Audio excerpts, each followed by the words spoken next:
Welcome back to the channel, everybody. Thank you so much for joining me and allowing me to continue to be your daily advocate. If you're new here or you're not subscribed for any reason, please do me a huge favor and hit the subscribe button.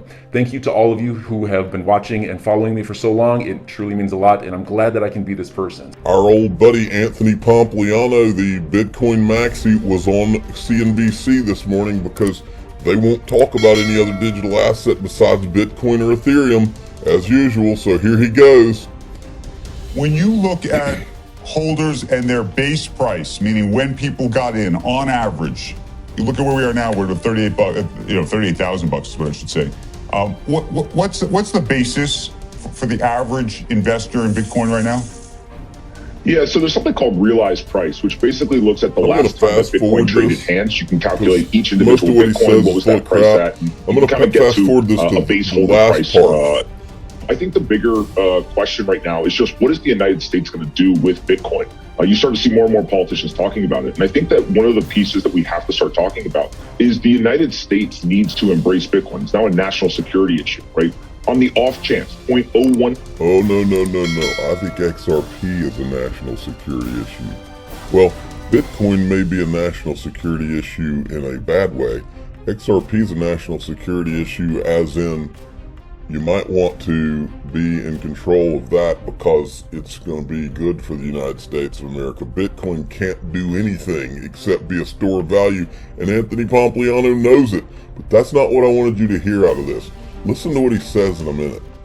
Chance that the US dollar ends up not being a global reserve currency used by every single country in the world. The next best option is for the United States to be the biggest player, the largest holder of a decentralized digital currency that no one controls. And right now, the United States doesn't have kind of a single strategy here. We now have about 30% of hash rate in the US, but I think we need to get very serious about what is our Bitcoin strategy as a nation state. How are we going to be a leader here? Because ultimately, Bitcoin is an American technology from an ethos standpoint. Now, I don't know what that means. He just said Bitcoin is an American technology from an ethos standpoint. What does that even mean? Is he saying it's an American technology because he cannot know that? Remember, everything that Bitcoin represents to these people, these Bitcoin maxi types, everything that it represents depends on not knowing who it is, not knowing who Satoshi Nakamoto is. The second that you know who Satoshi Nakamoto is, Bitcoin loses everything that it's supposed to be about, because now it becomes centralized. Now you know who it is, and that's the one thing that cannot happen. So if he says it's an American technology, my question is, how does he know? Okay? Because he can't know. If he does know, then this becomes the biggest financial scandal in the history of finance. If he doesn't know, he doesn't know if it's American, he doesn't know if it's Chinese, he doesn't know if it's Russian, he doesn't know if it's sponsored by some terrorist organization, he doesn't know that. That's the reason on this channel, you don't hear it in anywhere else on crypto, but on this channel and maybe a few XRP related channels, you'll hear the truth. And that is, either they know or they don't know. If they don't know, it makes no sense, because are you telling me the United States or any other country is going to build their financial system around something where they don't know who or what country or what group of bad guys created it? No way, no how, not going to happen. But that leads you to that they do know. If they do know, then this is the biggest lie, even bigger than the Ethereum free pass lie.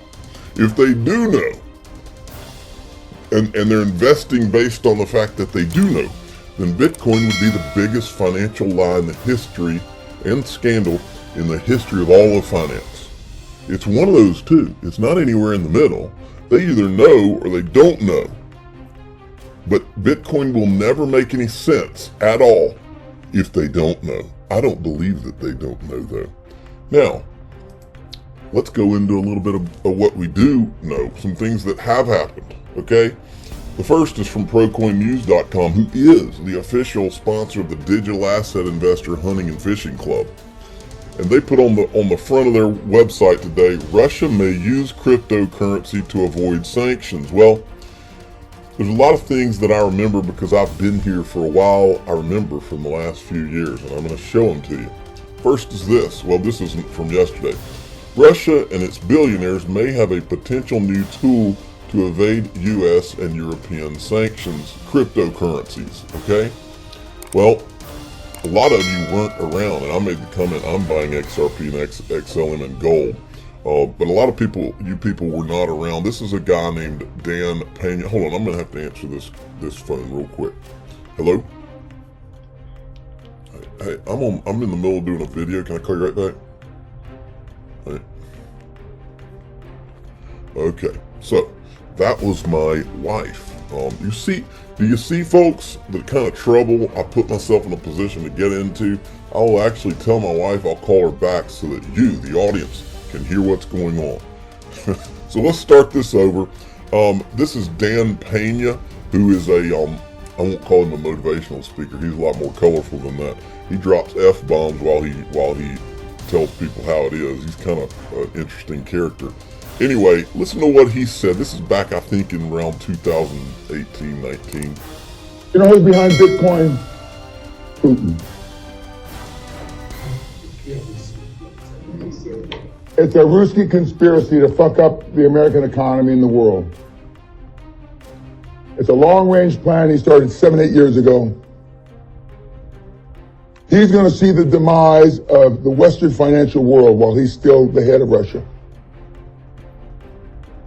He's going to be there long enough.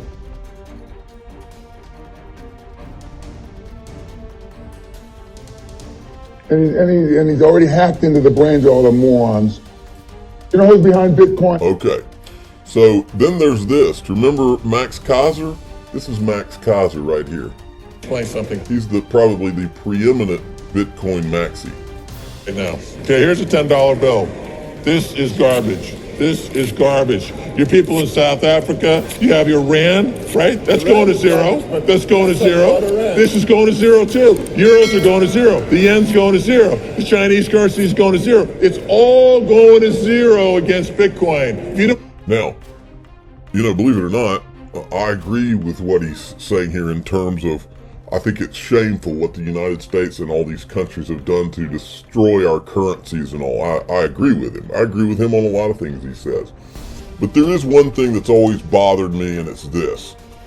He works for Russia Today, and you might say, oh, well, that just because it's called Russia Today doesn't mean it's run by Russia. Now, this is the guy who talks about against the backdrop of that Dan Pena video I just played you. This is straight from the Wikipedia page. RT is a brand of TV Novosti, an autonomous non-profit organization founded by Russian state-owned news agency RIA Novosti.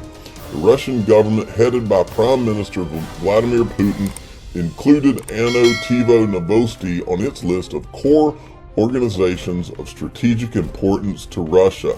You don't have to take my word for it. What I just read to you, I had shortened, but it's right here on the RT Wikipedia page if you want to go read it for yourself.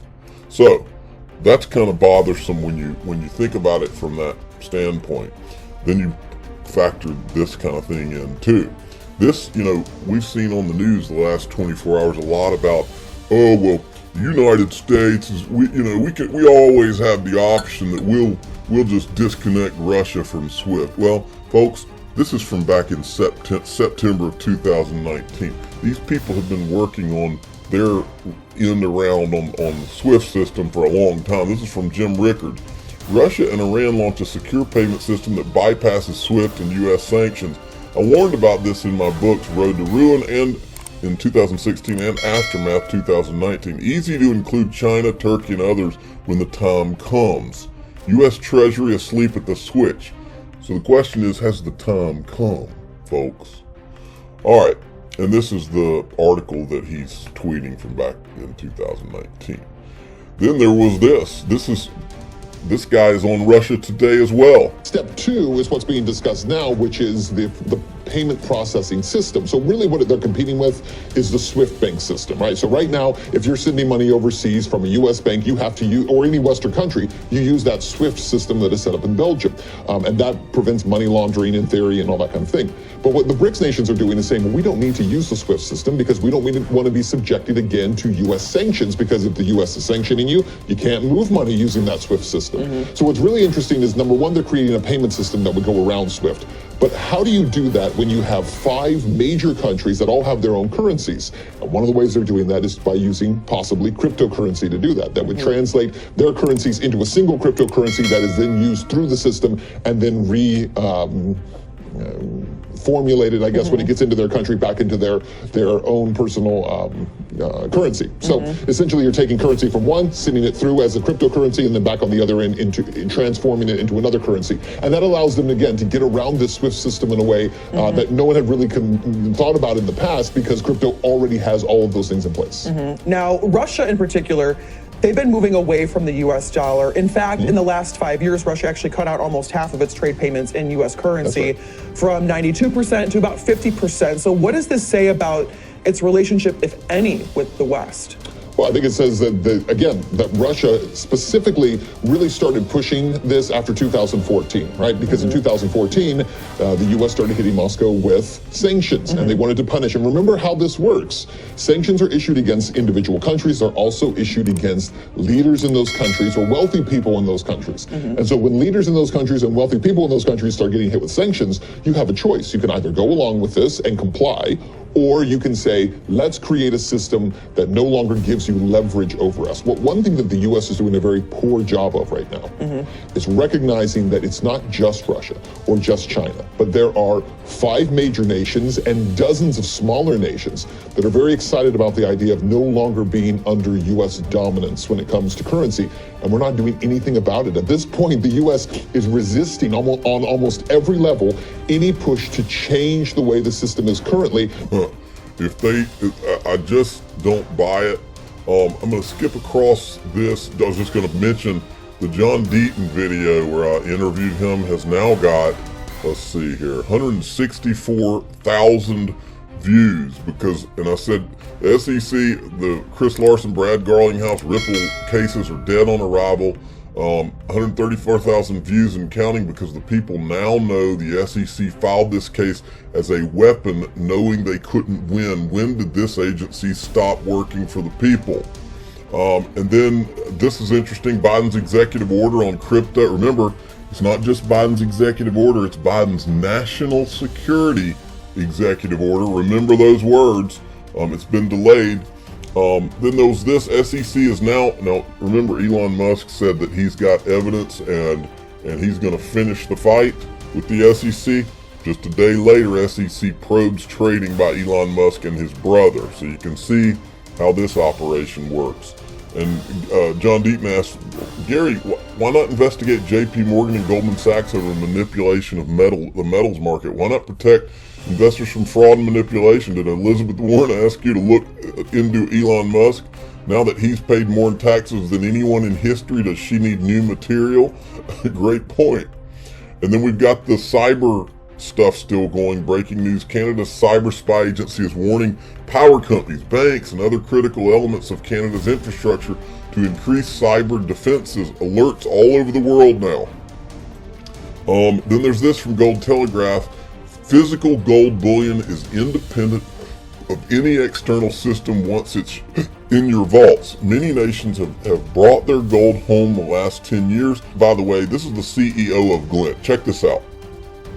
Well, if I can hit let me see where I am on this at the 55-second mark. I wanted you to hear what he said here. This is standard, so to speak. Wrong, too far. Hold on.